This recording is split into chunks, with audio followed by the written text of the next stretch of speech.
السلام علیکم، کلاس 6۔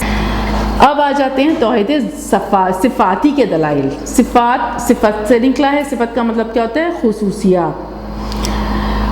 خصوصیت یعنی خوبی۔ توحید صفاتی کے دلائل کیا ہیں؟ جس طرح نمبر 1 اب پڑھ رہی ہوں میں یہاں سے، دیکھیے، جس طرح اللہ تعالیٰ کی ذات وحدہ لا شریک یعنی اکیلی ہے، بالکل اسی طرح اس کی صفات میں بھی اس کا کوئی ثانی نہیں ہے، اور جیسی دوسری خوبیوں کا مالک کوئی اور نہیں ہو سکتا۔ جیسے ذات میں اللہ تعالیٰ ایک اکیلے ہیں، اسی طرح صفات میں بھی اکیلے ہیں، یعنی اس جیسی خوبیوں والا کوئی بھی نہیں ہو سکتا۔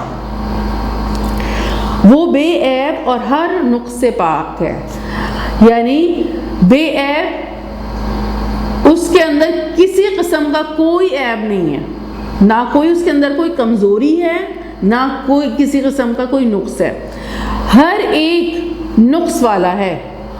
کوئی بھی شخص بہترین اور پرفیکٹ نہیں ہے، سب میں کچھ نہ کچھ خامیاں ہوتی ہیں، لیکن اللہ تعالیٰ بے عیب ہے، اس میں کوئی نقص نہیں ہے، کوئی خرابی نہیں ہے، کوئی کمزوری نہیں ہے۔ اللہ تعالیٰ بھرپور خوبیوں کے مالک ہے۔ قادر مطلق ہے۔ قادر مطلق کا مطلب ہوتا ہے، مطلق کا مطلب ہوتا ہے جو پابند نہ ہو کسی کا، آزاد، یعنی جو چاہے کر سکتا ہے، ہر چیز پر قادر ہے اور آزاد ہے، اس سے کوئی پوچھنے والا نہیں ہے کہ اللہ تعالیٰ آپ نے ایسا کیوں کیا۔ تو مطلق کا مطلب کیا ہوتا ہے؟ جو پابند نہیں ہو کسی کا اور آزاد ہو۔ ہم تو پابند ہیں، ہم سے پوچھا جائے گا تمہیں زندگی دی تھی کہاں گزاری، کون پوچھے گا؟ ہمیں اللہ تعالیٰ پوچھیں گے۔ تو اللہ تعالیٰ سے کوئی پوچھنے والا نہیں ہے۔ اللہ تعالیٰ کیا ہے؟ آزاد ہیں، اور اللہ تعالیٰ کیا ہے؟ کسی کے پابند نہیں ہے۔ تو وہ کیا ہے؟ قادر مطلق ہے۔ عزت، ذلت، موت، زندگی صرف وہی دے سکتا ہے۔ کسی کو عزت دے تو وہ دے سکتا ہے، کسی کو ذلت دے تو وہ دے سکتا ہے۔ موت اور زندگی صرف اور صرف وہی دے سکتا ہے، کوئی دوسرا یہ ساری چیزیں نہیں دے سکتا۔ عزت کس کو ملے گی؟ جو اللہ تعالیٰ کے کہنے کے مطابق زندگی گزاریں گے، ان کے لیے کیا ہے؟ عزت ہے۔ دنیا میں بھی عزت ہے اور آخرت میں بھی۔ دنیا میں اگر کوئی لوگ ان کا مذاق اڑاتے ہیں تو ایک وقت آئے گا کہ وہ حیران رہ جائیں گے کہ جتنی عزت انہیں ملی ایسی عزت تو کسی کو بھی نہیں ملی۔ حضرت صلی اللہ علیہ وآلہ وسلم جب دین اسلام کا کام کر رہے تھے اور صحابہ کرام رضی اللہ عنہ دین اسلام کے کہنے پر عمل کر رہے تھے تو لوگ مذاق اڑاتے تھے، لیکن کیا ہوا؟ جو مذاق اڑاتے تھے وہ ذلیل و خوار ہو گئے، اور اللہ اور اللہ کے رسول کامیاب ہو گئے۔ مکہ فتح ہوا، پورے عرب پر، پوری تمام جگہوں پر دین اسلام کا بول بالا ہو گیا، اور آخرت میں بھی سب سے زیادہ عزت کس کو ملے گی؟ حضور پاک صلی اللہ علیہ وسلم اور صحابہ کرام رضی اللہ عنہ کو ملے گی۔ تو عزت کس کے ہاتھ میں ہے؟ اللہ تعالیٰ کے ہاتھ میں۔ ہمیں تو صرف اور صرف اس کے کہنے کے مطابق اپنی زندگی کیا کرنی ہے؟ گزارنی ہے۔ ذلت وہ بھی وہی دیتا ہے۔ ذلت کس کو ملے گی؟ اللہ تعالیٰ نے فرما دیا ہے قرآن مجید میں، ذلت انہیں ملے گی جو اللہ کی نافرمانی کرتے ہیں، جو اللہ کے کہنے کے مطابق زندگی نہیں گزارتے، جو لوگوں کے ساتھ برا سلوک کرتے ہیں، جو اللہ تعالیٰ نے قرآن مجید میں چیزیں کہی ہیں وہ الٹا سیدھا کرتے ہیں اور اپنی مرضی کے مطابق زندگی گزارنے کی کیا کرتے ہیں؟ کوشش کرتے ہیں۔ دنیا میں ہمیں نظر یہ بڑی عزت ہے، لیکن کچھ کیا ہوتا ہے؟ کچھ عرصے بعد پتہ چلتا ہے کہ اللہ تعالیٰ نے انہیں ذلیل کر دیا، اور قیامت والے دن بھی وہ کیا ہو جائیں گے؟ رسوا کیے جائیں گے۔ تو یہ سوچ کے نہیں بھائی ہمارا تو مذاق اڑا جائے گا، نہیں بھائی ہم لوگ ایسے کریں گے، تو اللہ تعالیٰ کے ہاتھ میں عزت ہے اور اللہ ہی کے ہاتھ میں کیا ہے؟ ذلت ہے۔ لیکن یہ یاد رکھیں کہ ذلت انہیں ملے گی جو اللہ کی نافرمانی کریں گے، اور عزت انہیں دے گا اللہ تعالیٰ جو اللہ تعالیٰ کے کہنے کے مطابق کیا ہے؟ زندگی بسر کریں گے۔ اور یہ سوچ کے ہم جو ہے وہ اللہ کی بات نہ مانیں کہ نہیں لوگ کیا کہیں گے، تو اللہ تعالیٰ کے کہنے پر عمل کرنا چاہیے۔ اور لوگ اگر مذاق اڑائے ہیں، لوگ اگر اس طرح کی باتیں کہیں، او ہو بڑے نیک بن رہے ہیں، بڑے ایسے بن رہے ہیں، تو لوگوں کی پرواہ نہیں کرنی چاہیے۔ عزت، ذلت، موت اور زندگی صرف وہی دے سکتا ہے، کسی سے نہیں ڈرنا چاہیے۔ موت بھی کون دے گا؟ اللہ دیتا ہے موت۔ جس وقت اللہ نے موت کا وقت لکھا ہے، موت تو اسی وقت آئے گی۔ زندگی کون دیتا ہے؟ وہ بھی صرف اور صرف کون دیتا ہے؟ اللہ تعالیٰ دیتا ہے۔ وہ ہر چیز سے باخبر ہے، ہم کیا کر رہے ہیں، کیا نہیں کر رہے ہیں، چھپ کے کر رہے ہیں، ظاہر کر رہے ہیں، وہ ہر چیز، اس کے لیے کوئی غیب ہے ہی نہیں، وہ ہر چیز سے باخبر ہے، وہ جو چاہے کر سکتا ہے۔ وہ رازق بھی ہے، یعنی رزق کون دیتا ہے؟ اللہ تعالیٰ دیتا ہے۔ سارے رزق کے خزانے کس کے پاس ہیں؟ اللہ تعالیٰ کے پاس ہے۔ اللہ تعالیٰ چاہے تو پوری دنیا کا رزق روک سکتے ہیں۔ ابھی دیکھیں فصلوں پر اتنا اللہ تعالیٰ نے ٹڈی دل بھیج دیا ہے کہ فصلیں پوری چٹ کر رہے ہیں، وہ پوری دنیا کی اگر فصلیں ختم ہو جائیں گی تو کون روکنے والا ہے؟ تو رزق کے خزانے کس کے پاس ہے؟ اللہ تعالیٰ کے پاس ہے۔ تو رازق بھی ہوئی ہے، رحیم بھی ہے، ستار اور غفار بھی ہے، یعنی رحم کرنے والا کون ہے؟ اللہ تعالیٰ ہے، سب سے بڑا رحم کرنے والا۔ ستار اور غفار کون ہے؟ اللہ تعالیٰ ہے، یعنی ہمارے گناہوں کو چھپانے والا کون ہے؟ یعنی ہم جب غلطیاں ہر ایک سے ہوتی ہیں، کلو بنی آدم خطاؤن وخیر الخطائین توابون، بنی آدم کی تمام اولاد کیا ہے؟ خطا کار ہے، غلطیاں سب سے ہوتی ہیں، لیکن بہترین ان میں سے وہ ہیں، آدم علیہ السلام کی اولاد میں بہترین وہ ہیں جو توبہ کرتے ہیں۔ تو جب بندہ اپنے گناہوں پر توبہ کرتا ہے تو اللہ تعالیٰ غفار اور ستار ہیں، یعنی اس کے گناہوں کو کیا کر لیتے ہیں؟ چھپا دیتے ہیں، ڈھانپ دیتے ہیں، اس پر رحم کرتے ہیں۔ لیکن صرف اور صرف کس سے مانگے معافی؟ اللہ تعالیٰ سے مانگے، کسی کو دکھانے کے لیے نہیں، اللہ تعالیٰ کی محبت میں اور اللہ تعالیٰ کی جو ہے وہ رضا کے لیے معافی مانگے۔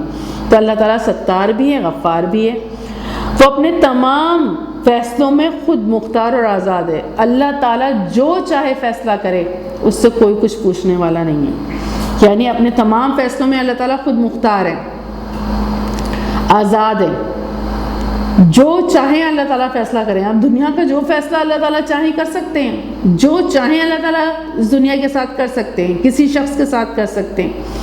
وہ اپنے تمام فیصلوں میں خود مختار اور آزاد ہے، اسے کسی مددگار کی ضرورت نہیں ہے، اللہ تعالیٰ کو کسی کی مدد کی ضرورت نہیں ہے۔ دین اسلام کا کام بھی جو بھی کریں، حضور پاک صلی اللہ علیہ وسلم نے کیا، صحابہ کرام نے کیا، اور آگے جو بھی اللہ کی بات دوسروں تک پہنچاتے ہیں تو اس سے کیا ہے کہ اسے فائدہ ہوگا، یعنی اللہ تعالیٰ اس سے کیا ہو جائے گی؟ راضی ہو جائیں گے کہ میری بات دوسروں تک یہ کیا کر رہا ہے؟ پہنچا رہا ہے۔ اللہ تعالیٰ کو ہماری ضرورت نہیں ہے، یہ تو اللہ تعالیٰ اپنے بندوں میں سے جس کو چاہتے ہیں چن لیتے ہیں کہ ان کے ذریعے وہ پیغام پہنچاتے ہیں، تو اللہ تعالیٰ کی طرف سے ان کے لیے کیا ہے؟ یہ اعزاز ہے کہ اللہ تعالیٰ کا فضل و کرم ہے، شکر الحمدللہ، اللہ تعالیٰ نے ہمیں مسلمان گھرانے میں پیدا کر دیا ہے کہ ہم اللہ کی بات دوسروں تک پہنچائیں، تو یہ اللہ کا فضل ہے، ورنہ اللہ کو ہماری ضرورت نہیں ہے۔ اللہ تعالیٰ تو دوسری مخلوق کو پیدا کر دیں، وہ یہ کام کر لیں گے، جیسے قرآن مجید میں اللہ تعالیٰ نے فرمایا کہ اگر تم نہیں کرو گے تو ہم دوسری مخلوق لائیں گے، پھر وہ تم جیسے نہیں ہوں گے۔ تو اسے کسی مددگار کی ضرورت نہیں ہے، وہ جو چاہے کر سکتا ہے، اسے کسی مددگار کی ضرورت نہیں ہے، اس کی اور بھی بہت سی صفات ہیں۔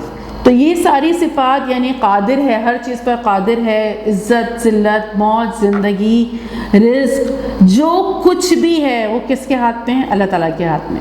تو یہ خوبیاں کس کی ہیں؟ کسی اور کی ہو سکتی ہیں، کسی دوسرے کی نہیں ہو سکتی۔ کون کسی کو زندگی دے سکتا ہے، کون کسی کو موت دے سکتا ہے؟ کوئی کسی کو کتنی بھی کوشش کر لے مارنے کی، وہ بچ کے نکل جائے، اللہ تعالیٰ نے اگر اس کی موت نہیں لکھی ہے تو موت نہیں آئے گی۔ لوگوں کے لیے اوپر جو ہے وہ فائرنگ کے لیے پہنچتے ہیں کہ بھائی اس کو ٹارگٹ کر کے مارنا ہے، وہ تھوڑی دیر پہلے وہ اٹھ کے چلا گیا، دوسرا جو بیٹھا تھا وہ مر گیا۔ تو زندگی اور موت کس کے ہاتھ میں؟ اللہ تعالیٰ کے ہاتھ میں۔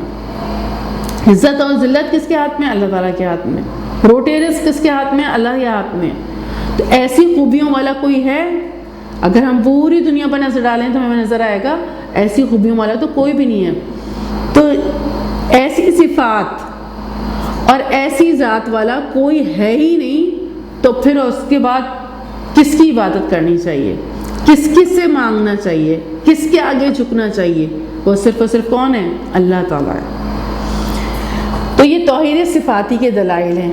ساری خوبیوں پر نظر ڈالیں تو ہمیں پتہ چلے گا کہ اللہ تعالیٰ جیسی خوبی والا کوئی بھی نہیں ہے۔ اب یہ جن بتوں کو پوجتے ہیں، ایسی خوبیوں والا کوئی بت ہو سکتا ہے؟ ان کو تو اپنے ہاتھ سے بناتے ہیں، ٹھوکر ماریں تو یہ خود ٹوٹ کے نیچے گر جائیں گے۔ جو اپنے آپ کو نہیں بچا سکتے وہ کسی دوسرے کو کیا بچائیں گے؟ اسی طرح یہ تمام سورج چاند مخلوق یہ سب کیا ہے؟ یہ اللہ تعالیٰ کی مخلوق ہے، لوگ انہیں پوج رہے ہیں، ان کو عقل میں بات سمجھ میں نہیں آ رہی۔ تو یہ توحید کو سمجھنا چاہیے، توحید صفاتی اور توحید ذاتی کو سمجھنا چاہیے، تو پھر اس کے بعد اصل بات سمجھ میں آئے گی۔ تو زندگی دنیا کی بھی اچھی ہو جاتی ہے، توحید والوں کی، موحدوں کی زندگی دنیا کی بھی اچھی ہوتی ہے اور آخرت کی بھی اچھی ہوتی ہے۔ اب یہ بھی جو توحید والے نہیں ہیں، جو شرک میں ملوث ہیں، قیامت والے دن وہ تو حیران رہ جائیں گے کہ ہم یہ کیا کر کے لے کر آئے، ہم اس کے آگے سجدے کر رہے تھے جو خود مخلوق ہے، اس سے مانگ رہے تھے جو خود دوسروں کے آگے ہاتھ پھیلانے والا ہے۔ تو کیا ہے کہ اس وقت بات سمجھ میں آئے گی، تو اس وقت بات سمجھنے کا کوئی فائدہ حاصل نہیں ہوگا۔ اب یہ ساری توحید ذاتی کے دلائل سمجھ میں آ گئے، توحید صفاتی کے دلائل سمجھ میں آ گئے۔ اب اس کے بعد توحید کے تقاضے کیا ہیں؟ جب یہ ساری باتیں سمجھ میں آ گئیں تو اب ہماری ذمہ داری کیا بنتی ہے؟ اب یہاں سے ہم اس کے پوائنٹ پڑھیں گے کہ توحید کے تقاضے کیا ہیں۔ نمبر 1، صرف اور صرف اللہ تعالیٰ کی ذات ہی کو تمام کائنات کا خالق و مالک بلا شرکت غیر تسلیم کیا جائے، جیسا کہ اللہ تعالیٰ قرآن پاک میں ارشاد فرماتا ہے، اللہ تعالیٰ تمہارا پروردگار ہے، اس کے سوا کوئی معبود نہیں، یعنی عبادت کے لائق صرف اور صرف وہی ہے، ہر چیز کا پیدا کرنے والا ہے، تو اسی کی عبادت کرو۔ جب تمہیں بات سمجھ میں آ گئی کہ توحید ذاتی میں بھی وہ اکیلا ہے، ایک ہے، اور توحید صفاتی میں بھی وہ اکیلا ہے، اس جیسی خوبیوں والا کوئی بھی نہیں ہے، تو بس پھر اب اسی کی عبادت کرو۔ اور ساری چیزوں کا بنانے والا کون ہے؟ وہی ہے۔ سورہ انعام میں اللہ تعالیٰ فرماتے ہیں تو اسی کی عبادت کرو، یعنی اس کے آگے سجدے کرو، اس کے آگے دعائیں کرو، اس سے جو کچھ بھی طلب کرو اسی سے کرو۔ اللہ تعالیٰ پر مکمل بھروسہ کرنا، پہلی بات تو ہمیں سمجھ میں آئی توحید کے تقاضے کیا ہیں، کہ جب ہماری توحید ہمارے دل میں راسخ ہو گئی، ہمیں دل سے ہم نے اچھی طریقے سے توحید کو سمجھ لیا، تو اب صرف عبادت کس کی ہونی چاہیے؟ اللہ تعالیٰ کی۔ دوسری چیز کیا ہے؟ اللہ تعالیٰ پر مکمل بھروسہ کرنا، کوئی کچھ نہیں کر سکتا ہے تو کون؟ اللہ تعالیٰ کر سکتا ہے، تو اللہ تعالیٰ پر مکمل بھروسہ کرنا۔ ایک تو بھروسہ یہ کرنا کہ ساری طاقت و قدرت اس کی ہے، تو ہم کسی کے آگے کیوں ہاتھ پھیلائیں، ہم کسی کے آگے کیوں جھکیں، کسی کے آگے کیوں سجدہ کریں؟ اللہ تعالیٰ پر مکمل بھروسہ کرنا، اور اس بات کا بھی بھروسہ کرنا کہ میرا رب میرے ساتھ برا نہیں کرے گا، جو کچھ غلطی ہے میری اپنی ہوئی ہوگی، اللہ تعالیٰ میرے ساتھ کبھی برا کرنے والے نہیں ہیں۔ اللہ تعالیٰ پر مکمل بھروسہ کرنا، یعنی دنیاوی اسباب سارے اختیار کرنے کے بعد توکل کہلاتا ہے یہ۔ تو دنیا میں بھی اسباب اختیار کریں۔ اسباب کا مطلب یہ ہوتا ہے کہ جیسے ایک شخص آیا حضور پاک صلی اللہ علیہ وسلم کے پاس، اور اس نے کیا کیا، جانور پر آیا تھا، کھلا چھوڑ کے حضور پاک کے پاس چلا گیا۔ حضور پاک نے فرمایا کہ بتایا کہ کس طرح آیا، تو جانور پر آیا، تو حضور پاک نے پوچھا کہ باندھ دیا جانور؟ اس نے کہا نہیں، میں نے اللہ پہ توکل کیا۔ حضور پاک نے فرمایا توکل یہ نہیں ہے، آپ جانور کو باندھ دیں پھر اس کے بعد اللہ پر بھروسہ کریں۔ تو دنیاوی اسباب اپنے اختیار کیے، جیسے فار ایگزامپل آپ لوگ محنت سے پڑھیں اور ساری چیزیں کریں، پھر اس کے بعد اللہ تعالیٰ پر چھوڑ دیں کہ اللہ تعالیٰ ہی کامیاب کریں گے۔ دنیاوی اسباب اختیار کرنے کے باوجود بھی کامیابی کون دیتا ہے؟ اللہ تعالیٰ دیتا ہے۔ ہو سکتا ہے جیسے فار ایگزامپل کوئی شخص بچہ جو ہے وہ بہت اچھا پڑھا اور ساری اس نے تیاری کی، پیپر والے دن پہنچ ہی نہیں پایا، اس کی طبیعت خراب ہو گئی، تو سب کچھ کرنے والا کون ہے؟ اللہ تعالیٰ۔ لیکن یہ دنیاوی اسباب اختیار کرنا نہیں چھوڑنا، یہ نہیں کہ ہم جو ہے وہ ہاتھ پر ہاتھ رکھ کے بیٹھ جائیں کہ وہ روٹی رزق خود ہمارے منہ میں چلا جائے گا، امی کھانا نہیں پکائیں اور خود پک جائے گا کھانا، ایسا نہیں ہوگا۔ جو راستے ہمیں اختیار کرنے کو کہا ہے اللہ تعالیٰ نے، وہ سارے راستے اختیار کرنے ہیں اور اس انداز سے کرنے جیسے اللہ تعالیٰ نے کہا ہے۔ پھر اس کے بعد کس پر بھروسہ کرنا؟ اللہ تعالیٰ پر بھروسہ کرنا۔ تو اللہ تعالیٰ پر مکمل بھروسہ کرنا، یعنی کوئی کسی کو کوئی نقصان نہیں پہنچا سکتا اگر اللہ نہ چاہے، کوئی کسی کو کوئی رزق دے نہیں سکتا اگر اللہ نہ چاہے، پوری دنیا مل کر کسی کے ساتھ بھلا کرنا چاہے اور اگر اللہ نہ چاہے تو بھلا ہو نہیں سکتا. پوری دنیا مل کر کسی کا برا کرنا چاہے اور اللہ نہ چاہے تو برا ہو نہیں سکتا. یہ ساری چیزیں کس پر بھروسہ کریں؟ ہم اللہ تعالیٰ پر بھروسہ کریں. کوئی میرے ساتھ کچھ کر ہی نہیں سکتا جب تک کہ کون نہ چاہے؟ اللہ نہ چاہے. اور میں نے کس کو راضی رکھنا ہے؟ اللہ تعالیٰ کو راضی رکھنا ہے. تو اللہ تعالیٰ پر مکمل بھروسہ کرنا، تمام مشکلات اور مصائب میں اسی سے مدد کا طلبگار ہونا. جو بھی بڑی سے بڑی مشکل آئی ہے، جو بھی بڑی سے بڑی مشکل آئی ہے، اس مشکل سے نکالنے والا کون ہے؟ صرف اللہ تعالیٰ. تو ہمیں صرف اور صرف کس سے مدد مانگنی چاہیے؟ اللہ تعالیٰ سے. کسی کے آگے سجدے کرنے کی ضرورت نہیں ہے، کسی سے فریاد کرنے کی ضرورت نہیں ہے، کسی کے پاس بھاگے بھاگے جانے کی ضرورت نہیں ہے. اللہ تعالیٰ تو ہماری شہرک سے بھی قریب ہے. ہمیں بتا دیا ہے قرآن مجید میں، اللہ تعالیٰ نے فرمایا ہے کہ میرے بندے اگر میرے بارے میں آپ سے پوچھیں وَإِذَا سَأَلَكَ عِبَادِي فَإِنِّي قَرِيبٌ أُجِيبُ دَعْوَةَ الدَّاعِ إِذَا دَعَانِ فَلْيَسْتَجِيبُوا لِي وَلْيُؤْمِنُوا بِي لَعَلَّهُمْ يَرْشُدُونَ. اللہ تعالیٰ قرآن مجید میں فرماتے ہیں سورہ بقرہ میں کہ اگر میرے بندے میرے بارے میں نبی آپ سے پوچھیں تو ان کو بتا دیجئے کہ میں ہر پکارنے والے کے قریب ہی ہوں جب بھی وہ مجھے پکارے. یہ سورہ بقرہ کی آیت ہے جو میں نے ابھی آپ کو سنائی ہے. جب بھی میرا بندہ مجھے پکارے میں اس کے پاس ہی ہوں. هُوَ مَعَكُمْ أَيْنَمَا كُنْتُمْ، تم جہاں کہیں بھی ہوتے ہو میں تمہارے ساتھ ہوتا ہوں. تو اللہ تعالیٰ کو تو ہم جہاں کہیں بھی پکاریں گے اللہ تعالیٰ ہمارے ساتھ ہیں اور ہماری دعا کو کیا کریں گے؟ قبول کریں گے. تو ہمیں کسی کے در پہ جانے کی ضرورت ہی نہیں ہے. ہمارے لیے تو سارا کا سارا کون ہے؟ ہماری ہر چیز کو پورا کرنے والا کون ہے؟ اللہ تعالیٰ. تو تمام مشکلات و مصائب میں اسی سے مدد کا طلبگار ہونا، صرف اور صرف اسی کے آگے سجدہ ریز ہونا شامل ہے. یعنی اب عقیدہ توحید کا مطلب یہ ہے، عقیدہ توحید جس کے اندر ہو اس کا تقاضا یہ ہے کہ اب کسی اور کے آگے یہ پیشانی جھکنی نہیں چاہیے. صرف اور صرف کس کے آگے جھکے گی؟ اللہ تعالیٰ کے آگے جھکے گی. سجدہ مسجد وہ جگہ بھی مسجد کہلاتی ہے جہاں سجدہ کیا جاتا ہے، مسجدیں. اور یہ جو پیشانی اور یہ جو ہمارے سجدے کے اعضاء ہیں یہ پیشانی وغیرہ بھی مسجد کہلاتی ہیں. یہ بھی صرف اور صرف کس کے لیے ہیں؟ اللہ کے لیے. یہ کسی اور کے لیے نہیں ہو سکتے. موحد صرف اور صرف سجدہ کرے گا تو کس کے آگے سجدہ کرے گا؟ اللہ تعالیٰ کے آگے. کسی اور کے آگے یہ اس کی پیشانی نہیں جھکے گی. سورہ یوسف میں ہم یہ پڑھتے ہیں کہ حضرت یوسف علیہ السلام کا جو ہے وہ ان کے والد اور ان کے بھائیوں وغیرہ نے آ کے سجدہ کیا تھا. سجدہ تعظیمی کہلاتا ہے وہ. یہ پرانی شریعت میں ان کے قانون میں یہ جائز تھا.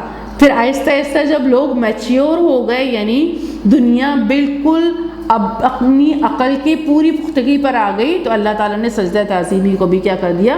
منع کر دیا. اب ہم کسی کے آگے کسی کو عزت دینے کے لیے بھی ہم اس کے آگے سجدہ کرنا جائز نہیں ہے. صرف اور صرف سجدہ کس کو ہوگا؟ اللہ تعالیٰ کو ہوگا. توحید اپنے پورے عروج پر پہنچ گئی ہے. صرف اور صرف اللہ تعالیٰ ہی ہیں جس کے آگے ہمیں کیا کرنا ہوگا؟ سجدہ کرنا ہوگا. کسی دوسرے کے آگے سجدہ ہم نہیں کر سکتے.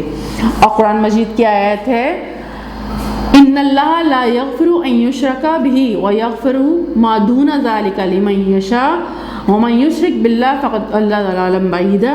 سورہ نساء کی آیت ہے ان اللہ لا یغفر ان یشرک بہ، بے شک اللہ نہیں معاف کرے گا، نہیں مغفرت کرے گا، ان یشرک بہ کہ اس کے ساتھ کسی کو شریک ٹھہرایا جائے، ویغفر ما دون ذلک اور جو چاہے گا، لمن یشاء اور جو چاہے گا وہ اسے معاف کر دے گا، یعنی گناہوں کو معاف کر دے گا. جو بھی لوگوں سے گناہ ہوئے ہوں گے وہ معاف کر دے گا. لیکن شرک کی اللہ تعالیٰ نے فرمایا سورہ نساء میں شرک کی معافی نہیں ہے. ومن یشرک باللہ فقد ضل ضلالا بعیدا اور جس نے کسی نے شرک کیا اللہ کے ساتھ ضل ضلالا بعیدا تو وہ بہت دور کی گمراہی میں جا پڑا. تو توحید کے تقاضے کیا ہمیں نظر آ رہے ہیں کہ عبادت صرف اور صرف کس کی ہوگی؟ اللہ تعالیٰ کی ہوگی. مکمل بھروسہ کس پر ہوگا؟ صرف اور صرف اللہ تعالیٰ پر ہوگا. تمام مشکلات اور مصائب میں صرف اور صرف کس سے مدد کا طلبگار ہو؟ اللہ تعالیٰ سے. اور صرف اسی کے آگے سجدہ ریز ہونا یہ شامل ہے. یہی وجہ ہے کہ اللہ تعالیٰ نے قرآن مجید میں بار بار اس عقیدے کی تعلیم دی ہے. خاص طور پر قرآن مجید کے آخری 5 پاروں میں عنوان بدل بدل کر اس عقیدے پر زور دیا گیا ہے کہ صرف اور صرف توحید پر انسان قائم ہو جائے، موحد بنے، اور موحد ہی کس پہ جائیں گے؟ جنت میں جائیں گے. توحید کے ثمرات کیا نکلتے ہیں؟ یعنی کوئی شخص جب ان تمام چیزوں کو مان لیتا ہے، اللہ ہی کی عبادت کرتا ہے، اللہ پر بھروسہ رکھتا ہے، مشکل و مصائب میں صرف اور صرف اللہ تعالیٰ کو پکارتا ہے، اب اس کے اندر کیا پھل پیدا ہوں گے؟ توحید کے ثمرات کیا نظر آئیں گے اس کی شخصیت میں؟ توحید اخروی کامیابی کا ذریعہ ہے، یعنی جو شخص توحید والا ہوگا تو وہ آخرت میں کامیاب ہوگا. توحید کے بغیر جنت میں جانا ناممکن ہے. پھر توحید تمام نیکیوں کا سرچشمہ ہے، یعنی جس کے اندر توحید پیدا ہو جاتی ہے اب اس سے نیکیاں ہوں گی. وہ کس کے لیے کرتا ہے؟ وہ صرف اور صرف اللہ کی رضا کے لیے نیکی کرتا ہے. جس کے ساتھ بھلائی کرے گا وہ صرف اور صرف کس کے لیے کرے گا؟ اللہ کی رضا کے لیے کرے گا. تو یہ کیا ہے؟ موحد ہے.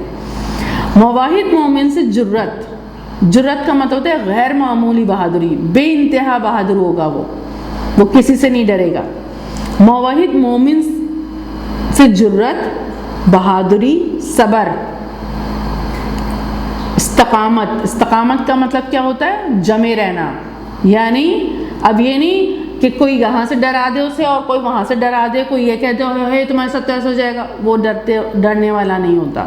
ثابت قدم رہتا ہے، چاہے کتنی بھی مشکلات آ جائیں وہ اپنے توحید پر کیا رہتا ہے؟ قائم و دائم رہتا ہے. جو میرا رب میرے لیے کرے گا وہ سب سے بہترین ہوگا، اور میں تو صرف اور صرف کس سے مدد مانگوں گا؟ اللہ تعالیٰ سے، کیونکہ وہ ساری مخلوق سے زیادہ طاقتور ہے، اور میرا سب سے بڑا سپورٹر، میرا سب سے بڑا جو ہے وہ مددگار، میرا سب سے بڑا جو ہے وہ کون ہے؟ اللہ تعالیٰ ہے. تو جب اللہ تعالیٰ بادشاہ ہیں تو کوئی میرا کیا بگاڑ سکتا ہے؟ ثابت قدم رہے گا. لیکن اللہ تعالیٰ اس کی مدد کرتا ہے. میں نے ابھی جو آیت سورہ بقرہ کی پڑھی تھی، وَإِذَا سَأَلَكَ عِبَادِي فَإِنِّي قَرِيب، جب بھی میں یہ میرے بارے میں سوال کریں آپ سے فَإِنِّي قَرِيب، تو انہیں بتا دے کہ میں قریب ہی ہوں. لیکن آگے کیا ہے؟ وَإِذَا سَأَلَكَ عِبَادِي فَإِنِّي قَرِيب أُجِيبُ دَعْوَةَ الدَّاعِ إِذَا دَعَانِ فَلْيَسْتَجِيبُوا لِي وَلْيُؤْمِنُوا بِي لَعَلَّهُمْ يَرْشُدُونَ. لیکن بس پھر ان سے یہ کہہ دے کہ وہ میری بھی بات ماننے کریں. یعنی اللہ تعالیٰ مددگار کس کے ہوں گے؟ اس کے جو اللہ کی بات مانیں گے. تو اب اس بات پر نظر رکھنا ضروری ہوگا کہ کہیں ہم کسی معاملے میں اللہ کی نافرمانی تو نہیں کر رہے. اگر ہم اللہ تعالیٰ کی نافرمانی کر رہے ہوں گے تو پھر فوراً استغفار کریں، معافی مانگیں. تو سب سے بڑھ کر تو ساتھی، سب سے بڑھ کر مددگار، سب سے بڑا جو پناہ دینے والا، سب سے زیادہ بڑا سپورٹر کون ہے؟ اللہ تعالیٰ ہے. لیکن کیا ہے؟ شرط اللہ تعالیٰ نے یہ لگا دی ہے کہ ان سے کہیں کہ میری بھی بات مان لیا کریں. تو اس کے اندر کیا موحد کے اندر کیا کیا چیزیں پیدا ہوتی ہیں؟ جرت، غیر معمولی بہادر ہوتا ہے، وہ کسی سے نہیں ڈرتا. اب لوگ بہادری اگر دکھاتے ہیں، کسی کے اندر اللہ تعالیٰ نے طاقت دی ہے تو دوسروں کو مار رہے ہیں، پیٹ رہے ہیں، ایک وقت آتا ہے کہ اللہ تعالیٰ دوسروں کو اس کے اوپر مسلط کر دیتے.